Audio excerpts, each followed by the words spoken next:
Agora ficou muito mais fácil para os gremistas ficarem atualizados sobre o Imortal Tricolor. Aplicativo Portal do Gremista, o maior portal de notícias sobre o Grêmio agora na palma da sua mão.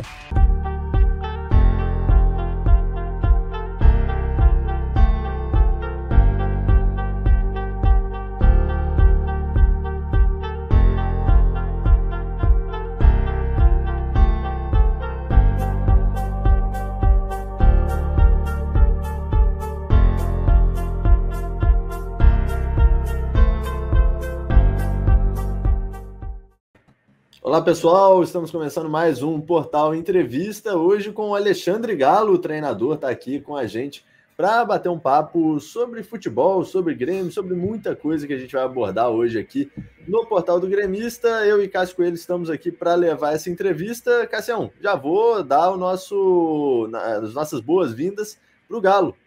Galo, bem-vindo ao Portal do Gremista, um prazer estar contigo aqui, meu querido. Bem, Bruno, Cássio, um abraço a vocês, obrigado pela oportunidade. É sempre um prazer falar no futebol com vocês aí. Muito obrigado pelo convite. É isso aí, vamos bater um papo bem bacana com o Galo sobre vários assuntos. E, Cassião, você já tem a primeira pergunta para o Galo, começando do começo, né? Bom, vamos lá. Muito obrigado por ter aceito o convite de estar com a gente, né? A gente gosta muito de futebol aqui no Portal do Gremista. Principalmente do Grêmio, claro, mas no futebol geral a gente gosta muito da história do futebol, tática. O Bruno adora conversar sobre isso. Mas eu vou começar com uma pergunta, como diz o Bruno, começar pelo começo. Como é que começou essa tua trajetória no futebol, a tua história no futebol? Como é que começou? Conta pra gente aí. Bom, como qualquer garoto do interior, eu sou do interior de São Paulo, sou de Ribeirão Preto. A mesma história, jogava futebol desde quando me conheço por gente. E aí, com 12 para 13 anos, eu fui ao Botafogo de Ribeirão Preto fazer um teste. E ali já fui aprovado, já joguei no Campeonato Paulista na outra semana já. No infantil, aquela época era infantil, juvenil e júnior, né? E aí trilhei ali no clube por 11 anos, cheguei ao profissional, joguei alguns anos no profissional do Botafogo. E aí fui vendido para o Santos. Para o Santos fiquei por 5 temporadas. Depois estive na Portuguesa, no Guarani. Não, na Portuguesa, depois no Guarani, depois 2 anos no São Paulo. Um período no Botafogo do Rio muito rápido e fui trocado pelo Valdir Bigode, 2 anos no Atlético Mineiro, e o último ano meu eu encerrei no Corinthians em 2001. Aí logo comecei a fazer um estágio com o Parreira, que tinha sido meu treinador no Atlético Mineiro, no Corinthians, porque meu intuito sempre foi de migrar para trabalhar como treinador, vinha me preparando para isso. Foi quando, no início de 2003, aí o Dario Pereira me convidou para ser auxiliar dele aí no Grêmio. E aí eu comecei a minha trajetória mesmo como profissional, desde esse estágio que eu fiz com o Parreira em 2002, e depois em 2003 estive aí com o Dario. Num momento extremamente difícil do Grêmio. O Grêmio, me lembro, não sei se eram 4 ou 5 meses de salário atrasado, passando um momento muito difícil, muito delicado, onde as coisas que o Dario tentava fazer dentro de campo, ou elas não surtiam tanto efeito pelo tamanho do problema que existia fora do campo, entendeu? Foi uma pena, porque é um grande clube, uma grande camisa, mas o momento não foi legal. E dali, já em 2004, eu tive como treinador no Vila Nova de Nova Lima, próximo a Belo Horizonte, ali. E em 2004 mesmo, quando acabou o Campeonato Mineiro, o Vanderlei me convidou para ser auxiliar dele no Santos. Fomos campeões brasileiros no Santos em 2004, e aí ele seguiu para o Real Madrid, e eu segui minha trajetória até hoje como treinador. Só tive um hiato em 2018 como diretor de futebol do Atlético Mineiro, e aquele período de 2 anos e meio na seleção também como coordenador da base, mas também como desenhando o ciclo olímpico e como treinador da seleção olímpica. Galo, Oi, manda ver. Não, eu ia fazer um comentário. Né, quando a gente viu que a gente ia entrevistar e tal, eu já sabia os vários clubes que tinham passado como jogador, mas foi tanto clube grande que tu passou como jogador que eu tive que pesquisar todos os clubes que tu passou, porque eu não ia decorar todos os clubes que tu passou, porque Assim, ó, a memória que eu tenho de ti como jogador, que eu sempre gostei de futebol, desde de muito novo, é no Santos. É o Galo do Santos. É o Galo do Santos. Essa foi o que me marcou mais. Pra Eu pensei ti, que você ia falar foi... da Portuguesa, por causa daquela nossa final lá em Sim. 96. É que eu acho que Pois o é. Galo da Portuguesa eu ainda não acompanhava tanto futebol. Sim. Naquela final, eu ainda era mais novo, né? Mas no caso, assim, ó, eu ia te perguntar, para mim o que marcou foi o Galo do Santos. Para ti, qual foi, na tua trajetória, qual foi a tua passagem por qual clube que te marcou mais como jogador? Então, para mim, eu me sinto bastante privilegiado e agradeço sempre a Deus, porque eu fui um jogador que lutei muito, né? Eu lutei muito para ter essa trajetória. Não é fácil você jogar 10 anos em clubes grandes no Brasil, né? Principalmente aquela época, né? Você se manter jogando em alto rendimento.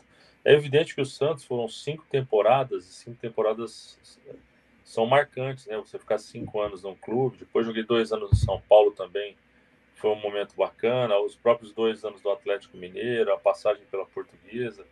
Então, assim, as pessoas me reconhecem muito pela questão do Santos, como você, também do Atlético Mineiro.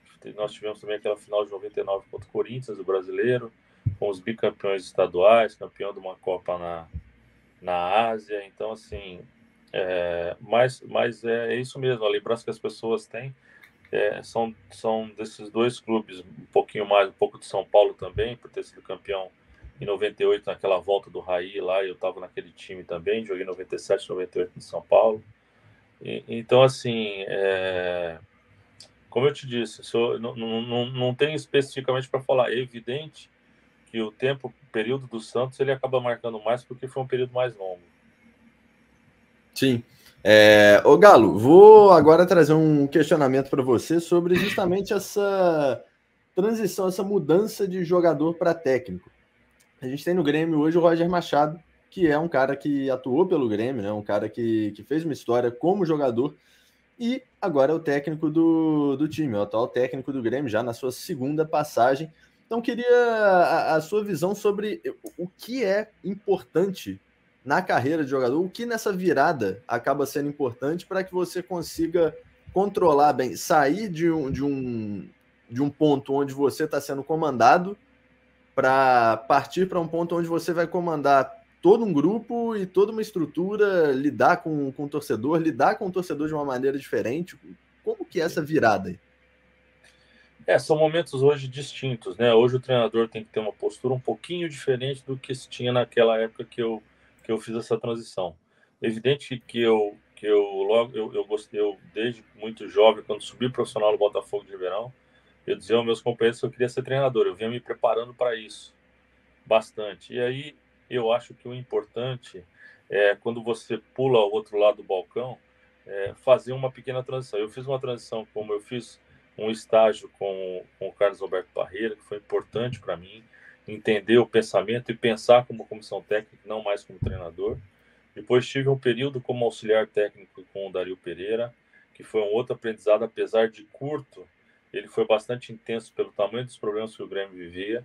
Uhum. Depois fui ser técnico de uma equipe relativamente pequena, que era o Vila Nova de Nova Lima, onde evidentemente que você comete os seus erros, e quando você comete os seus erros em equipes menores, eles não são tão latentes. E o meu foi muito rápido, porque em 2004 nós precisávamos ficar em quinto lugar para classificar para a Série C. Esse era o objetivo do Vila Nova. Nós ficamos em quinto, classificamos para a Série C. Logo que eu saí, o Vanderlei me convidou para ser auxiliar no Santos, onde foi um ano de grande experiência, fomos campeões brasileiros, até enfrentamos o Grêmio lá em São José do Rio Preto, muito próximo da época do final do campeonato. Bom, tivemos problemas, tivemos o sequestro da mãe do Robinho, para você ter uma ideia, para a gente conviver com isso dentro de um elenco, tirando o jogador que era o melhor jogador do Brasil na época, do time, e tendo que manter o time em alto rendimento. Então foi assim, vários ensinamentos. O Vanderlei levou de uma maneira bastante sensata, mas muito difícil de agir com um problema desse tamanho. E a gente ali meio bambeando, dividindo com o Atlético Paranaense a liderança do campeonato, foi bem complicado. E aí, logo que o Vanderlei saiu, eu fiquei por um período de um mês, mais ou menos, como auxiliar do Oswaldo de Oliveira, mas apareceu a Portuguesa e eu queria seguir meu caminho, eu fui ser treinador da Portuguesa de Esportes. E ela estava em último lugar no Campeonato Paulista, eu tirei ela do último colocado, tirei da zona de rebaixamento. O Oswaldo saiu do Santos, o Santos me convidou para ser treinador, disputar a Libertadores. Então foi assim, a minha ascensão, acho que foi mais rápida do que realmente eu acho que é interessante acontecer. Em 2005 eu estava no Santos, em 2006 trabalhei no Japão, aí 2007 fui campeão invicto no esporte, fui para o Internacional fazer uma transição, uma reformulação para o campeão da Recopa da Tríplice Coroa do Inter, mas acho que num grande clube, mas no momento errado, difícil, que a gente pode comentar aí depois, um time que veio de campeão do mundo. Quando eu cheguei lá, eles foram conversar comigo lá no Rio de Janeiro, o Fernando Carvalho e o Giovanni Luiz. O time não tinha não se classificou para as finais do estadual, caiu na primeira fase da Libertadores e estava indo muito mal no Campeonato Brasileiro. Então era um clube que tinha sido campeão, ganhado tudo, mas tinha que se iniciar uma reformulação. E foi muito difícil porque isso aí caiu no meu colo. E às vezes você é mal interpretado quando você chega num clube que ganhou tanto e você precisa mexer no elenco, entendeu? Então não foi fácil para mim. Então, quer dizer, nós estamos falando aí de 2007, né? Em 2004 foi meu primeiro clube. Então eu acho que essa transição ela poderia ter sido um pouquinho mais alongada. Eu acho que teria cometido erros em clubes de menor proporção que deixassem uma impressão um pouco duvidosa em grandes clubes, né? Porque eu acho natural você ter esse crescimento, essa evolução. Ano a ano você vai aprendendo. E eu sou um cara que adoro aprender, sou um cara aberto a coisas novas, adoro estudar, fiz todos os cursos possíveis e impossíveis, não só como treinador, mas de gestão de futebol também. E é evidente que aquela passagem no Internacional foi um grande aprendizado, muito difícil, mas chegamos ao objetivo que era ganhar a Recopa, porque o time estava indo muito mal. Mas, enfim, eu acho que essa transição ela pode ser um pouquinho mais lenta, como eu acho que o Roger fez de uma maneira bem bacana e hoje tem feito um bom trabalho. É isso. Cassião, temos uma pergunta sobre, né? O Galo falou aí sobre começar em 2004, 2003. A gente tem um ponto que tem uma pergunta sua, né, meu querido? Não, é uma pergunta que o Galo já falou um pouquinho sobre isso. Sim. Né? Mas eu quero que ele aprofunde um pouquinho mais para a gente, que é a questão do contexto do Grêmio em 2003, que foi a tua passagem de auxiliar, né, no Grêmio em 2013. Eu queria que tu aprofundasse mais para nós esse contexto de como é que era o Grêmio na época, o que estava acontecendo, o que deu de errado lá. Falar um pouquinho mais, já deu uma palhinha para a gente ali no começo. Eu queria que falasse um pouquinho mais sobre esse ano aí, sobre essa passagem pelo Grêmio em 2003. Então, foi muito rápida e conturbada, sabe? Porque o Grêmio vivia um momento financeiro péssimo, com 4 meses de salário atrasado. E acho que o Tite tinha saído, os jogadores tinham uma relação com ele muito boa, e o excesso de meses de atraso. Então, a hora que nós chegamos e identificamos a situação, como é que você volta atrás? Como é que você desenvolve um trabalho com 4 meses de salário atrasado? É quase que impossível. Então, quer dizer, a gente já estava lá, caiu essa situação no colo, e o Dario, ele, quem que vai negar um pedido de um Grêmio, né? Uma equipe com essa camisa aí, com essa envergadura. Então, fica difícil para você poder chegar e trabalhar com 4 meses de salário atrasado, como já aconteceu na minha carreira, por exemplo, no São Caetano em 2020. Eu fui para lá junto com o Paulo Pelai, que vocês conhecem bastante, me convidou para fazer uma transição do São Caetano. Nós ficamos 7 meses de salário atrasado. Mas fui eu praticamente que montei o elenco, que levei os jogadores. Então nós nos fechamos para um futuro melhor para todos. E conseguimos o acesso da Série A2 para a Série A1 do Campeonato Paulista, que foi uma das competições mais difíceis que eu trabalhei. Isso gerou para o São Caetano 9.250.000 reais, que é quando o time menor aqui sobe para o Campeonato Paulista. Então é muita coisa para um problema tão grande que a gente viveu. E as pessoas confundem um pouco as coisas. Quando você trabalha numa competição dessa, que não é uma competição de acertos, é uma competição de minimizar erros, é muito mais difícil de você trabalhar. É muito mais complexo. Com jogadores, esposas de jogadores indo lá pedindo dinheiro para fazer o supermercado. Então, quer dizer, é uma situação que nós não tínhamos no Grêmio. O Grêmio já tinha um time montado por um treinador que tinha uma excelente relação com os jogadores. Chega o Dario, cai na frente do grupo, com um grupo com essa insatisfação gigantesca no aspecto financeiro e atrapalhava demais, atrapalhava o dia a dia e tal. Então, é uma coisa que todos nós treinadores passamos por isso, e aquele momento o Dario passou de uma maneira bem complicada. O Galo, isso é um contexto muito complicado, e o contexto extra-campo, né, Cassião, que a gente sempre fala aqui no... Oi? Não, e assim, Bruno, eu ia comentar com o Galo, que eu acho que ele concorda também, aquele elenco de 2003, se fosse ver no papel, não era um elenco ruim, né? O Grêmio tinha bons jogadores, foi mais a questão, muito bom jogador. Eu acho que, se eu não me engano, tinha o Gilberto ainda, tinha o Anderson Lima, tinha o Christian, tá? Tinha jogadores. Caio Ribeiro, exatamente. Isso, exatamente. Era um elenco muito bom. Então, o Galo nos trouxe aqui, né? A questão principal era essa questão de salário, questão de, né, mais de gestão do que a questão de técnica, né, dos jogadores. Mas aí eu te explico, eu falo uma coisa. O torcedor não quer saber. O torcedor quer ver a bola na rede. É verdade. E como é que você trabalha dessa maneira?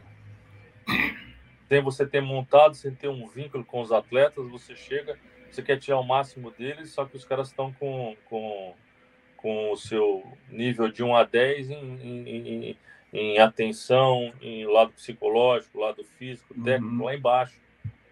Exatamente. Só que o torcedor, a imprensa, não quer saber disso. Ela quer que você chegue e simplesmente tenha uma varinha de condão e mude o time para que ele comece a ganhar quarta-feira. O projeto é ganhar quarta-feira. Quarta-feira você ganha o jogo. Não é assim. Não é. Exatamente. E é um problema crônico no futebol brasileiro, né, o Galo? Tanto é que, né, Cassião, a gente teve na temporada passada, infelizmente, com a queda do Grêmio, a gente teve 4 técnicos na mesma temporada. Galo, queria sua opinião sobre isso também, né? Falando, já entrando nesse contexto, sobre esse ano passado do Grêmio, que a gente tanto discute aí, assim, pegando realmente a sua opinião como uma pessoa que tá no meio, como uma pessoa que entende desse contexto. Você, para desenvolver um trabalho, é óbvio que você precisa de tempo, e tempo é uma coisa que você não tem no futebol brasileiro, né? Então a gente teve o Grêmio ano passado com 4 treinadores, com linhas diferentes de trabalho, cada um com a sua característica, dentro de um mesmo grupo, que na nossa visão já tinha ali também que ter encerrado alguns ciclos, né, Cassião? Que acabaram não sendo encerrados. O Maicon acabou saindo no meio da temporada de uma forma esquisita. Enfim, Galo, quão prejudicial é esse contexto e quanto você acha que isso pode contribuir, não só para a queda do Grêmio, mas para o péssimo desempenho de um clube em si? Eu acho que o maior problema do futebol brasileiro é as pessoas não viverem os processos. E aí tá a imprensa, aí tá a torcida, e aí tá alguns dirigentes, porque, como eu estava falando para o Bruno, o modelo de gestão hoje dos estatutários é um modelo totalmente falido. É um modelo que só tem no Brasil e na Argentina, praticamente, né? O mundo inteiro, os SAFs, os SADs, os donos, como acontece na Europa, os grandes clubes, todo mundo tem dono. Então, quer dizer, eu acho que isso deve melhorar bastante, porque quando você não tem responsabilidade fiscal, você não tem responsabilidade moral. Como é que você quer ter responsabilidade moral e cobrar isso de alguma pessoa se você não tem responsabilidade fiscal? Isso é uma hipocrisia gigantesca. Então, como é que você pode falar para mim, um time com a envergadura do Grêmio, com 6 milhões de adeptos, né, 6 milhões de compradores do projeto Grêmio, o que você coloca aí no Grêmio, com uma torcida apaixonada como é do Grêmio, eu conheço, você pode comprar e você acaba tendo num ano 4 treinadores. Pô, possível. Não tem como, né? Não tem Volto como a falar para vocês, hein? Eu não estou querendo ser covarde, porque não sei as coisas que acontecem aí. Estou aqui de São Paulo, fica difícil. O que eu vejo, assim, eu estou falando do Grêmio, mas é um todo do futebol brasileiro, né? Que eu acho que agora com esse novo projeto de SAFs, a tendência é melhorar bastante. Vai daí, Bruno. Não, eu queria fazer um comentário sobre isso, justamente sobre a SAF com o Galo, que é o seguinte, Galo, uma parte da torcida de diversos clubes falam, não, mas o clube é da torcida, não tem que ter dono, não sei o quê. Mas, cara, hoje em dia, o clube não é da torcida. Por exemplo, o Grêmio, quem manda no Grêmio lá são os dirigentes, os caras que estão há 50 anos lá no conselho, porque vai passando de filho, pai para filho, para neto. Então, o Grêmio não é da torcida, cara. Então, eu acho assim, eu sou a favor da SAF que pode melhorar bastante, porque a gente vê esse modelo fora. A gente vê esse modelo e aqui pode melhorar bastante. Claro que não é uma coisa de imediato. Não vai fazer um efeito imediato, mas eu acho que vai transformando o futebol brasileiro, né? Então, quando tu comentou sobre isso, eu digo assim, que a gente fala, não quero que vire SAF porque o Grêmio é da torcida, porque tal time é da torcida. Não, não é. É uma falsa sensação de que o clube é da torcida. É a minha visão que eu tenho sobre isso, né? Eu acho que, na verdade, a torcida ela sempre vai estar para o clube, como o clube também vai estar para ela. O que a gente está falando aqui é de uma mudança no comando, comando com responsabilidade fiscal. O ganho poderia ser do seu, por exemplo, e você ter a sua responsabilidade. Se você gastar mais do que você tem de dinheiro, você vai quebrar e você quebra o clube.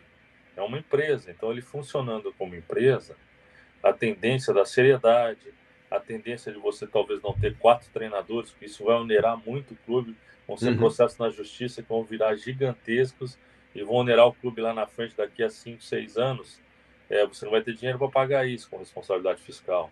Então eu acho que é essa atenção que os donos hoje, aí a gente começa aquela roda viva que acaba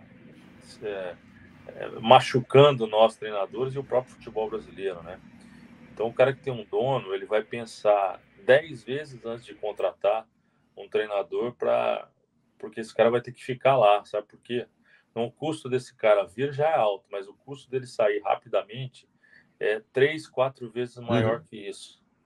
Então, quer dizer, por que o treinador brasileiro não fica muito tempo? Porque não se tem responsabilidade no comando. Se você entra num clube e o treinador tem que falar, você com certeza você vai fazer uma entrevista com ele, entender que você não pode contratar um treinador só porque está na moda, pô. Isso é a coisa mais ridícula que existe na face da terra. Não, ele saiu daquele clube, vou pegar ele. Você não sabe a característica, você não sabe falar a característica do seu elenco, cara. Como é que você traz um treinador mais velho, mais experiente, se você precisa de uma evolução técnica, tática, de modelo de jogo, criar um novo modelo com jogadores jovens? Como é que você traz um treinador jovem da nova geração se você tem um elenco misto com jogadores mais experientes, jogadores mais jovens, que esses mais jovens precisam da experiência dos mais velhos, então você precisa ter uma gestão de vestiário melhor. Você não pode contratar um treinador porque ele saiu de um time e trazer para o teu, pô. Você tem que contratar um treinador que tem a característica do elenco que você tem na mão. O problema é que o dirigente não sabe definir o elenco que ele tem na mão. Ele quer calar a rede social. Só isso. E eu concordo com o Galo. Não adianta contratar sem convicção, né? Não adianta contratar sem convicção. Não é só convicção. Não é convicção. Você pode ter convicção e você pode errar na convicção. Sim. Porém, você tem que dar uma explicação técnica para isso. Porque o técnico, ele é um ser técnico. Então, para ele ter uma evolução, tecnicamente, ele tem que ter material na mão onde encaixe o nível de trabalho ou de pessoa que ele é. São coisas... A gente tem um grupo grande de treinadores, a gente dá risada dessas coisas. Que é impossível no futebol brasileiro você explicar uma situação dessa. Ô Galo, pegando até esse ponto ainda, como que é na cabeça do treinador? Por exemplo, Cassião, vamos pegar aqui o exemplo que a gente teve no Grêmio. 2, tá? E aí, vou mais uma vez, Galo, te colocar os contextos para você dar a sua opinião sobre. No final do ano passado, a gente, já na reta final do Brasileirão, o Grêmio acabou trocando de treinador e trouxe o Wagner Mancini. O Wagner Mancini estava empregado no América, deixou o Grêmio, deixou o América para vir para o Grêmio, né? O Grêmio prometeu ao Mancini um bom valor em caso de permanência na Série A. Enfim, Mancini deixou um trabalho para assumir o Grêmio. Agora a gente teve, né? E assim, são situações um pouco mais raras do que as demissões, do que as demissões partindo do próprio clube. Mas agora a gente teve, né, Cassião, um exemplo, acho que claro também, do próprio Flamengo com o Dorival. O Dorival estava bem no Ceará, estava tendo um bom desempenho lá, acabou optando por sair para ir para o Flamengo. Como que é, na cabeça do treinador, assim, quando surge realmente uma situação que ele pode querer uma mudança no rumo, como aconteceu com o Mancini, né? O Mancini que acabou vindo para o Grêmio, não conseguiu, né, salvar o tricolor, acabou permanecendo, e aí depois acabou saindo do Grêmio e voltando para o América. Então, a sua visão sobre essa situação, sobre como fica a cabeça do treinador justamente com essa... que é uma situação muito instável, né, Galo? Então, assim, imagino Então, que quando tem uma proposta, haja um desapego também. Olha só, contratos, eles são feitos para ser cumpridos. E como os clubes demitem treinador a cada 3 meses, 2 meses, 1 mês, é porque não existe uma responsabilidade fiscal para que esse, como é que eu vou te dizer, esse desafio possa ser ruim para ele. Acaba não sendo ruim para ele, porque ele simplesmente está livrando a pressão, ele está mudando por causa da torcida ou por causa da pressão da imprensa, que não entenderam. Agora, nós não podemos misturar escolhas com caráter. Uhum. A gente querer que as pessoas tenham as escolhas que a gente tem. Eu respeito os presidentes que me demitiram algumas vezes que foram injustas, mas eu acho que eles fizeram isso em função de não ter essa responsabilidade fiscal com os clubes. E é evidente, quando você faz um contrato e você coloca uma multa rescisória, e essa multa rescisória ela paga, ok, eu não vejo problema nisso. Uhum. Nós estávamos falando só sobre responsabilidade dos clubes, em detrimento a ser SAF ou não. Há escolhas específicas. Agora, as escolhas dos treinadores, tem alguns momentos que eu acho que eu fiz a coisa certa escolhendo sair, e eu acho que eu fiz coisa errada em momento que eu saí. Foram escolhas que eu tive que fazer. Hoje, entendendo a cabeça, por exemplo, do Dorival, até conversei com ele nessa transição da saída dele do Ceará para o Flamengo, eu tenho uma boa relação com ele. Dorival falou uma frase para mim que foi determinante na minha ideia. Eu não sei se no restante da minha carreira, novamente o Flamengo vai passar como passou há um tempo atrás, mas nas condições que o Flamengo quer até hoje. E eu pergunto para você, Bruno ou Cássio, qualquer um de vocês dois, qual treinador hoje no Brasil que não sairia de algum time para treinar o Flamengo ou o Palmeiras ou o Atlético Mineiro?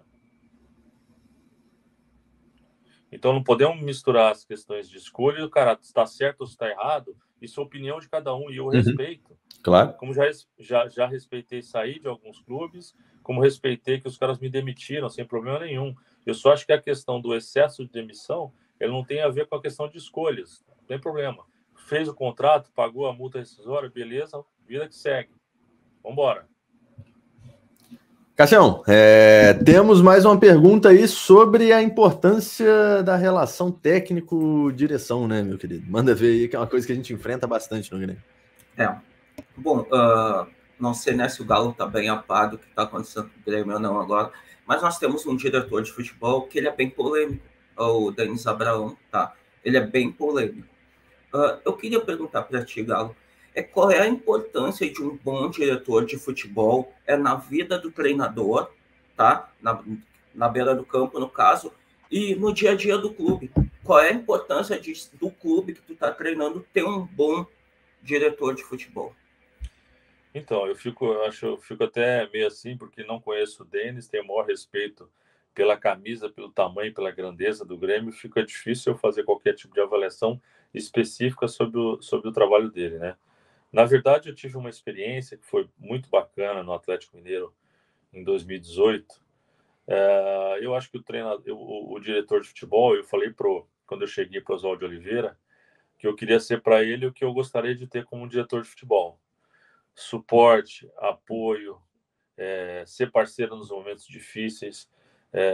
Me senti bastante derrotado quando entendi que tinha que trocar o Oswaldo Oliveira. Foi uma derrota muito grande. O Thiago Largue veio, depois ficou com a gente 50 jogos como treinador e tive que demitir ele por um problema que aconteceu também no aspecto técnico. Ele é um grande treinador, um cara de futuro. Então, assim, foi muito difícil para mim ter tido 2 treinadores naquele ano. O Oswaldo Oliveira, o que aconteceu foi que nós montamos um time com uma característica diferente do que o Atlético tinha no ano anterior, onde ele estava. Tiramos os jogadores mais velhos, Fred, Robinho, Felipe Santana, Roger, o volante, Roger Bernardo. Diminuímos a folha de pagamento de 11 milhões para 9 milhões e 700 inicialmente, que o problema do Atlético era viver aquele ano de 2018 numa austeridade financeira muito grande. Nós tínhamos que segurar a onda, senão o Atlético ia quebrar naquele ano. Cheguei lá, o budget de contratação para mim, o Sérgio Sete Câmara, o presidente, falou que era 0. Nós tínhamos que fazer atleta para poder trazer atletas novos. Então, diminuir, e a torcida e a imprensa não quer saber disso. Então, nós diminuímos muito a folha de pagamento e montamos uma equipe pautada em velocidade. O Atlético Mineiro, eu joguei lá e eu sei que o Atlético Mineiro sempre tem uma torcida apaixonada, como é a do Grêmio, uma torcida que gosta muito da transição rápida, de agredir o adversário, de jogar com a torcida, jogar para cima. Muito bem. Então, nós fomos lá e trouxe o Roger Guedes, trouxe o Eric, do Palmeiras, trouxe o Ricardo Oliveira, do Santos, que eu moro em Santos e sabia do problema que o Ricardo tinha aqui em Santos. Nós tínhamos o Casares, o Otero. Então, montamos um time para ser um time velocista. Samuel Xavier de lateral, que está hoje no Fluminense. E o Iago Maidana, hoje, que está no América. Nós temos um time um pouco mais jovem, José Wellison, que está hoje no Fortaleza. O Edinho, um atacante muito rápido para ser uma reposição nossa, que hoje está no Juventude. Então, assim, nós montamos uma equipe para ter essa transição rápida. E o Oswaldo é um treinador de um pouco mais de posse de bola. Então, não houve uma adaptação para esse elenco que nós temos, apesar das conversas que eu tive com ele nesse meio tempo. Então, nós tivemos uma performance muito ruim no Campeonato Estadual e começou o Brasileiro com a mesma performance, né? Ele viveu todo o Campeonato Estadual e tal. E aí, cara, eu tive que intervir porque eu sabia que nós precisaríamos nessa construção, que jovens jogadores estavam sendo lançados ali, a gente estava buscando jogadores novos, como eu fui buscar no meio do ano. Nós lançamos o Bremer, um zagueiro que jogou acho que 10, 12 jogos com a gente, foi vendido nós vendemos por 4,7 milhões de euros para o Torino. Hoje, esse ano, foi o melhor zagueiro do campeonato italiano. Depois, compramos o Emerson, que era um cara que eu tinha entendimento dele da seleção, o Emerson lateral direito, o Emerson Royal, que hoje está no Tottenham, que é um jogador que depois vendeu em 6 meses, vendemos para o Barcelona por 12 milhões de euros. Então, recuperamos o Roger Guedes, né, que nós não tínhamos direito nenhum, e na venda dele para a China, depois ainda o Atlético levantou 2,5 milhões de euros. Então, montamos uma equipe específica para jogar da maneira que o Atlético tinha de característica. Infelizmente, não houve adaptação. Veio o Thiago Largue, ele fez 50 jogos com a gente. 50 jogos é mais do que um campeonato brasileiro. Ele fez quase todo o campeonato brasileiro, aí nós tínhamos outras competições, como Copa do Brasil. Enfim, e chegou no momento que o Thiago é um treinador extremamente técnico, tático, para um elenco se adaptar. O clube estava bem treinado, o clube estava bem posicionado, nós nos mantínhamos sempre entre os 5 primeiros colocados. Houve que nós começamos a cair no aspecto técnico, e eu sentia que ele tinha que ter tido uma cobrança um pouquinho mais forte para a gente se manter, porque o Atlético não tinha fôlego financeiro para estar na frente como estava aquele ano. Então, nós pagamos um pouquinho por uma boa competição. Ficamos sempre entre os 5 colocados. E nós sentimos que em determinados jogos, o time tinha que ter um pouquinho mais de cobrança de pulso do treinador, porque tem momentos que não é técnico nem tático, é comportamental. Claro. O atleta tem que melhorar o comportamento dentro de campo em detrimento da camisa que ele joga. E aí, eu acabei corroborando com a demissão dele em função disso. Não existia uma cobrança e o time começou a descer uma ladeira perigosa. e falei, presidente, nós precisamos levar um treinador experiente, agora o time está treinado, está bem trabalhado, porque nós só tínhamos um único objetivo que o Sérgio traçou para mim, na primeira conversa que eu tive com ele. Ele falou, Galo, o único objetivo nosso é classificar para a Libertadores, mais nenhum. Não tinha classificado com o time de Fred, o Robinho, um ano antes, depois, um ano depois, também não classificou para a Libertadores. Comigo classificou dentro dessa dificuldade. Então, a última escolha, que foi o Olivier Coupe, foi uma escolha do presidente. Nós citamos alguns nomes, mas ele falou assim, Galo, agora essa é a escolha, vou deixar comigo, já trabalhei com ele e tal. Eu falei, ok, presidente. Ele tinha, nós combinamos, eu tenho toda a decisão do futebol, só que ele tem o não sempre. Essa foi o combinado com ele. Foi quando nós trouxemos o Olivier, que chegou e colocou o jeito dele, não mudou absolutamente nada e nós classificamos para a Libertadores. Então esse foi o modelo que foi traçado. Nós chegamos ao objetivo em 2018. Então eu digo sempre que o diretor de futebol, além dele ser parceiro, ele tem que criar essas facilidades até nesses momentos, como eu conversei várias vezes com o Thiago Largue, no momento que nós precisávamos ser comportamentais e não mais tático nem técnico.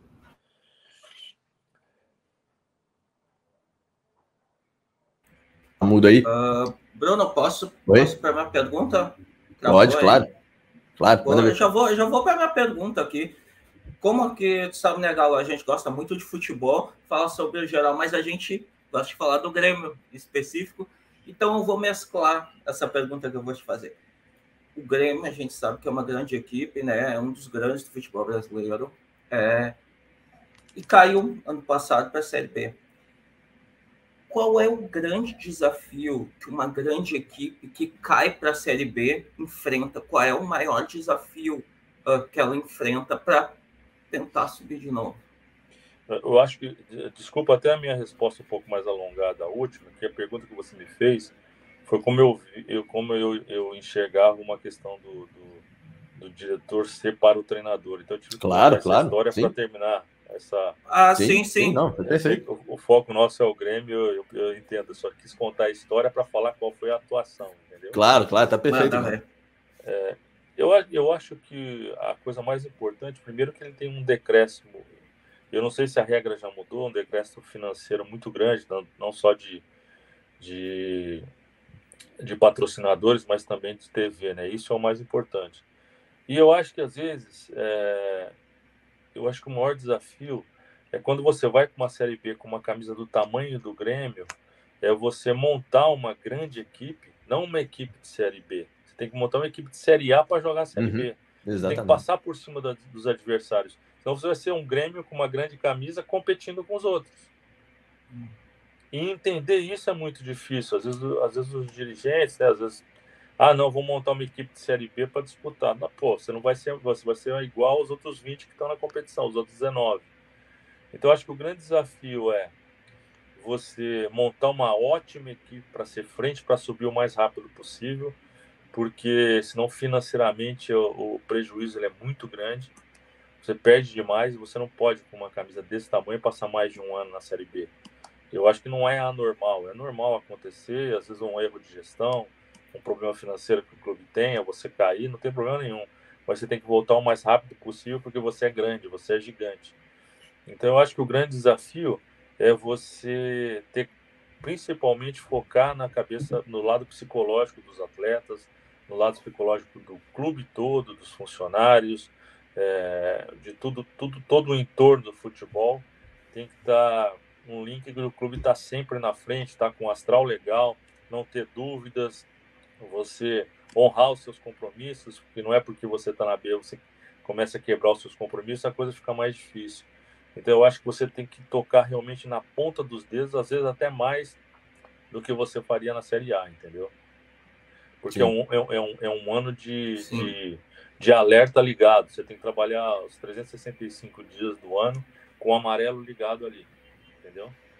Sim. Ô, Galo, a gente sempre fala, né? Sempre comenta aqui no portal que a Série B, justamente por conta disso que você falou, né? O Grêmio, para não cair ano passado, brigou por 16 vagas no Campeonato Brasileiro. Por 16 vagas na tabela, ele não cairia. Para subir, que é o que ele tem na Série B, ele briga por 4. Então é um campeonato muito mais difícil, né? Um campeonato muito mais restrito, onde Sim. você tem uma margem de erro muito menor. E calha dessa Série B ainda ter Cruzeiro, ainda ter Vasco, ainda ter outros bons times. Queria a sua visão sobre esse desafio dessa Série B em específico e se há realmente uma mudança na Série B nos últimos anos, né? Qual a principal característica que você vê aí na Série B, né, como desafiadora nesse sentido? Você vê clubes que estão surgindo aí, se erguendo, como é a Tombense, por exemplo, que hoje é a 6ª colocada. Você vê fazendo boas competições, como o Criciúma, que esse ano está fazendo uma boa competição, que já vem ao longo tempo, tem experiência nessa competição e vem fazendo hoje um bom trabalho. Então, quer dizer, eu acho que, por exemplo, Grêmio, Cruzeiro, Vasco da Gama são times que têm estão no topo do futebol brasileiro, tem que estar pela camisa, pela história, e eles têm que se abster desse papo. Acho que o Grêmio tem que pensar nele, olhar só lá na frente, montar uma grande equipe, ter uma grande gestão no ano e não se importar com os outros. Uhum. Se ele baixar e se igualar aos outros, ele vai ter dificuldade. Então o Grêmio tem que focar realmente em estar entre os 4 o campeonato inteiro, cada vez mais acelerado, melhorando a sua equipe durante o ano. A janela agora vai acontecer, melhorar a sua equipe na janela e pensar lá na frente, não olhar para trás, porque a Série B ela tem um segredo muito grande. Quando você fica olhando para trás, dificilmente você sobe. O Grêmio tem que ser a ponta lá, o Vasco tem que ser a ponta, o Cruzeiro tem que ser a ponta. E eu acho que desses todos, quem tem a melhor condição é o Grêmio. Entendeu? Ô Galo, por que, pegando essa sua resposta, então, junto com outras questões que você já falou, da SAF, hoje a gente tem os dois principais, quem a gente considera os dois principais adversários no Grêmio, por questão de tamanho, de história, né, que são clubes que não estão habituados a esse ambiente da Série B, que são o Vasco e o Cruzeiro, os dois nesse formato de SAF, que você defendeu há pouco, falando que é realmente uma solução. E a gente tem o Grêmio sem esse formato e numa condição... o Grêmio ainda tem um ano eleitoral. O Grêmio no segundo semestre vai ter as eleições ali, então, assim, prometem bastidores mais agitados do que a gente já tem, né, Cassião? Que não são nem um pouco calmos ultimamente. Então, por que, na sua visão, que o Grêmio é o time que tem mais condições de fazer esse bom caminho na Série B?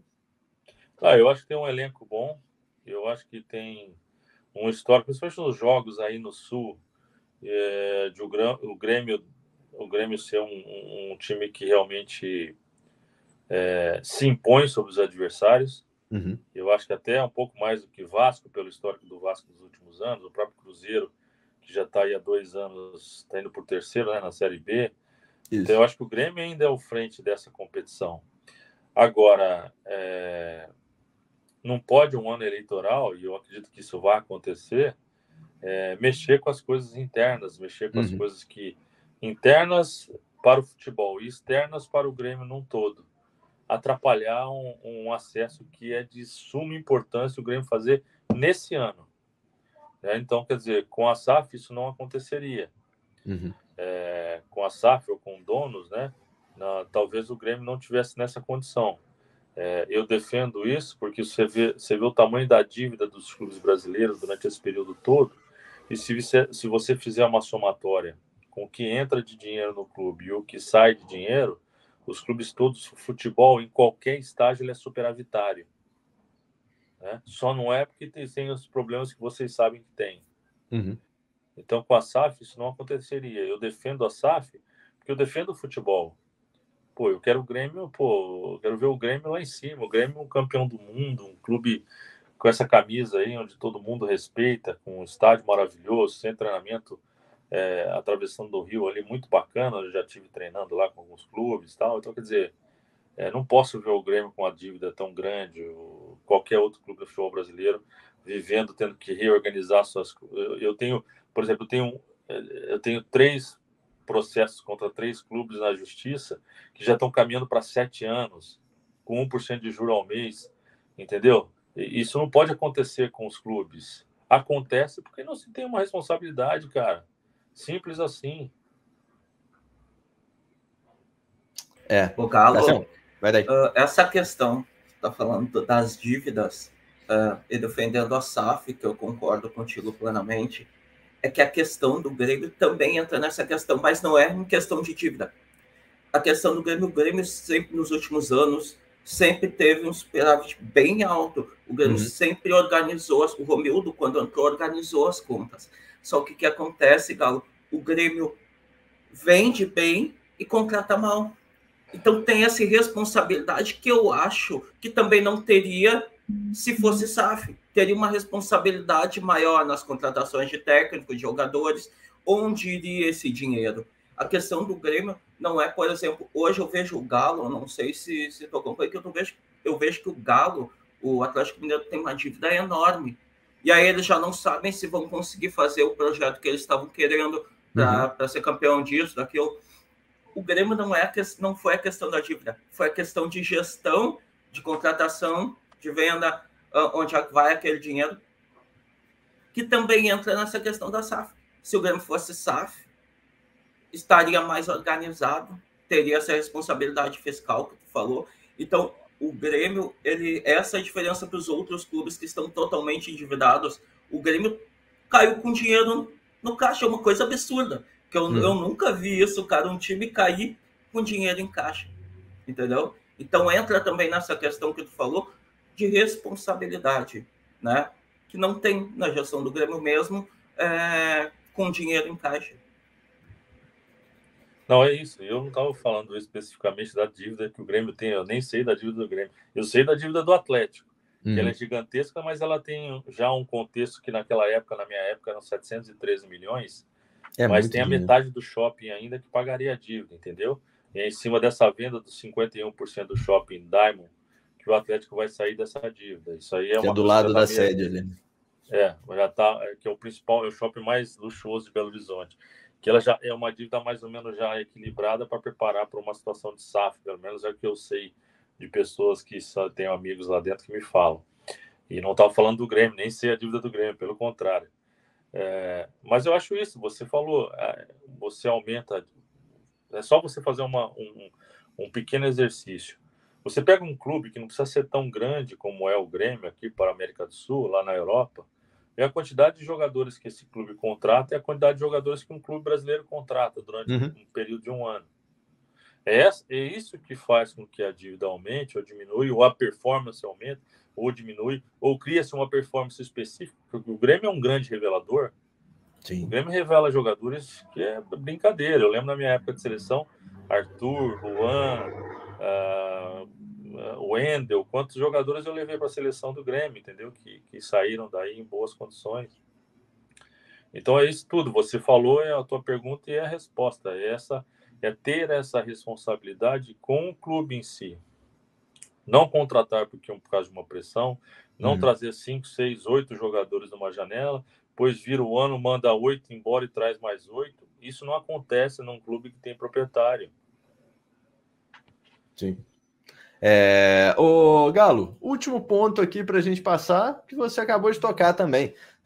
O Grêmio, enquanto um clube formador, né? A gente vê muitos jogadores, a gente viu, né, Cassião, recentemente, muitos jogadores sendo formados no Grêmio, o Grêmio trazendo, né, usando do retorno técnico dos jogadores antes de fazer boas vendas ainda, né? Foi o caso do Arthur, foi o caso do próprio Luan.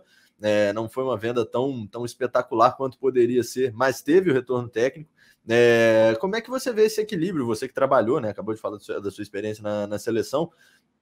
Como é que você vê o Grêmio enquanto clube formador e a importância desses jogadores darem um retorno técnico e como trabalhar esses jogadores, principalmente dentro de um ambiente de Série B, para que não sofram uma pressão que possa, de repente, prejudicar a sequência da carreira? A gente tem, né, hoje no Grêmio o Bitelo, a gente tem alguns jogadores com um potencial de crescimento muito grande dentro desse contexto muito conturbado que é a Série B. Como trabalhar esses caras? Então, isso é uma coisa que também entra dentro dessa resposta anterior, porque nós temos vários problemas na categoria de base no Brasil hoje, muito em função do topo da pirâmide, sabe? Eu conto em várias entrevistas, já contei que uma vez eu conversei com o presidente do Benfica, eu fui lá atrás de um jogador que chama Rony Lopes, que ele foi vendido para o Manchester City, hoje ele está no Mônaco. Ele era o camisa 10 da seleção sub-20 portuguesa. Eu fui tentar resgatá-lo. Naquele resgate que eu fiz de alguns jogadores, como o Andreas Pereira, que jogava na Bélgica, eu trouxe para jogar pelo Brasil. O próprio Rafael Alcântara, o filho do Mazinho, que também na primeira convocação já Sim. trouxe, porque conversei com o Mazinho, a Espanha estava sediando ele como levou o outro filho. Então, assim, não pode você ter uma gestão... O Grêmio aí, a gestão é 3 ou 4 anos? Do presidente. 4 anos. Você entra um cara, mesmo nesses moldes, ele faz uma gestão, foca na categoria de base, nas características, da maneira que o Grêmio tem que jogar. Nós vamos formatar esses jogadores. Não vamos contratar mais zagueiros, vamos focar na formação de zagueiros, de volantes, tal, pela característica que o Estado pede aí. Aí acaba 4 anos, manda todo mundo embora, troca a característica, muda os jogadores, muda os treinadores, muda os coordenadores, tal. Cara, o presidente do Benfica falou: Galo, eu demorei 9 anos no Benfica, com todas as condições que eu tenho, para ser do terceiro mais clubes convocados em Portugal, porque o Sporting sempre foi o grande revelador em Portugal, o Porto em segundo e o Benfica em terceiro. Eu demorei 9 anos fazendo um baita de um CT, com estádio para base, tudo para ser o primeiro em convocados. A cada 3 anos no Brasil, troca o presidente, troca a base, troca o coordenador, troca o gerente, troca... Cara, é impossível. Nós revelamos porque nós somos um celeiro gigantesco e seria muito melhor se nós nos organizássemos nisso. Você tem que ter na base do Grêmio a característica Grêmio de atuar. E eu acredito que já tenha. Mas você não pode mudar. Você tem que ter lealdade em todas as condições aí para que o atleta chegue melhor na condição de transição dele, 17 para 18 anos, que hoje é uma transição importante, sobre 17 para 20, já quase jogando no profissional. Aí você muda a característica, muda o projeto. Eu fui entender também na seleção uma coisa, por que o Uruguai nas categorias de base e também no profissional bate de frente com o Brasil se eles têm 4 milhões de habitantes e nós temos 260. O que os caras fazem? Em toda a categoria de base do Uruguai, nos clubes que eu visitei, tinha um ex-treinador focado em jogar menos e trabalhar muito a questão técnica dos atletas. Eu cheguei no Atlético Mineiro, teve uma categoria que eu não vou falar qual foi, tinha jogado 71 jogos no ano. 71 jogos na categoria de base. Eu falei, ok, e treina quando? Me explica, que eu não sei. Se você joga 71 jogos com a base, você vai treinar esse menino quando? Não sabe o que a base quer? Eu vou explicar para vocês.Ela quer ganhar... acabar o ano, falou assim, o diretor da base, ganhei 8 campeonatos de base e tal, eu vou subir profissional. Meu treinador, ele quer o da 15 quer subir para 17, o 17 para 20, da 20 para o profissional. Essa é a grande verdade. Não existe uma gestão, um clube que faça uma gestão, fala assim, você vai ficar específico aí na sub-17 por 10 anos. Porque existe essa troca. Então os caras na base, sabe que eles querem ganhar, bater no peito. O Grêmio ganhou 11 competições na base. Legal. Sobe o moleque profissional, não sabe cabecear. Por isso que os clubes lá fora vêm buscar com 14 anos hoje. Para treinar. Exato, pô. Para ensinar o moleque. Tá tudo errado, pô.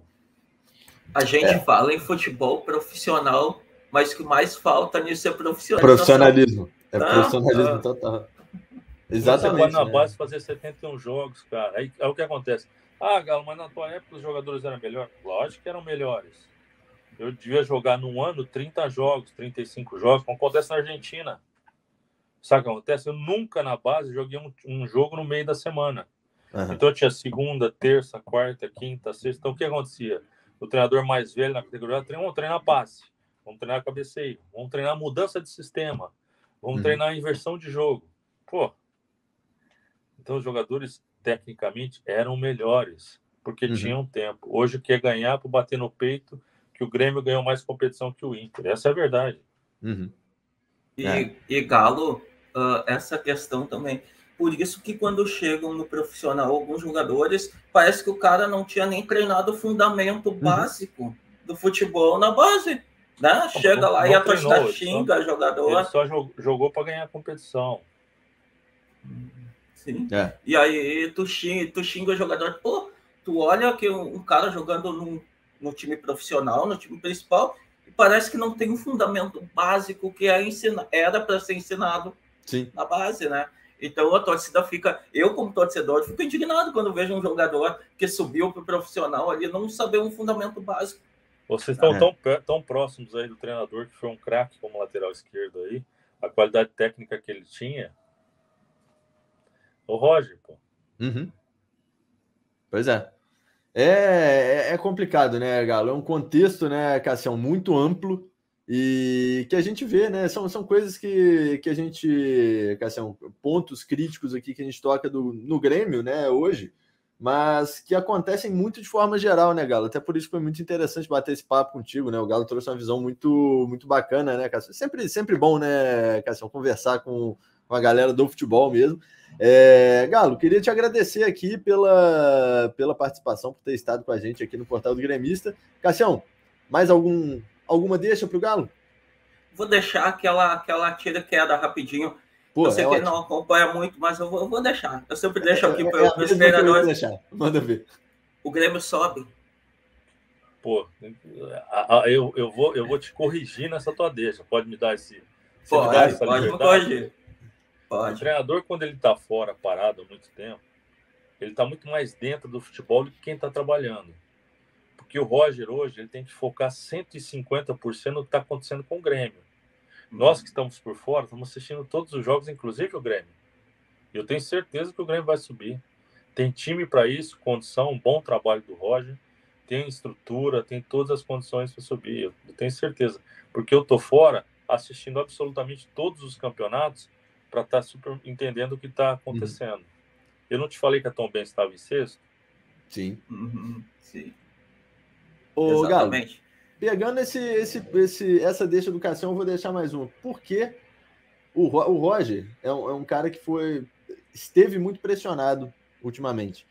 Por que, na tua visão, que ele é o cara certo para levar o Grêmio para a Série A? Não, primeiro eu acho que ele é um bom treinador, é um jovem treinador, conhece o histórico aí, conhece o clube, isso aí é uma coisa que ele já sai com um passo na frente. Eu acho que tem um elenco para a Série B bom para subir, aceitável para subir. Agora, qual treinador que não passa pressão, cara? Esses dias eu estava vendo o que estava acontecendo com o rapaz do Atlético Mineiro, com o Turco. Pô, é inacreditável. Todos os times estando na frente, tendo a melhor time do mundo, oscilam. Você quer o Paris Saint-Germain, o Manchester City, todos os clubes fazem 4, 5 jogos bons, ele faz 1, 2 ruim, faz 3 bons e 1 ruim. Isso é normal do ser humano, do atleta. Você não consegue fazer 15 jogos bem feitos, 20 jogos. Isso aí é fora da curva. Então, quer dizer, a pressão ela sempre vai existir, né? O torcedor quer ganhar quarta, domingo, mas não sabe que do outro lado tem um clube que trabalha, que estuda o time dele, que tem o mesmo nível de fisiologia que o Grêmio tem, de recuperação dos atletas, que está focado também na competição. Então é isso, a pressão ela sempre vai existir. É isso. Pessoal, Cassião, fechamos mais um Portal Entrevista, então, com Alexandre Galo. Galo, quero te agradecer por ter chegado aqui com a gente, por esse bate-papo e portas abertas para você aqui sempre no Portal do Gremista. Esperamos que o Grêmio suba, que o Grêmio tenha esse bom desempenho, como você acabou de desenhar para a gente aqui. Muito obrigado, meu querido.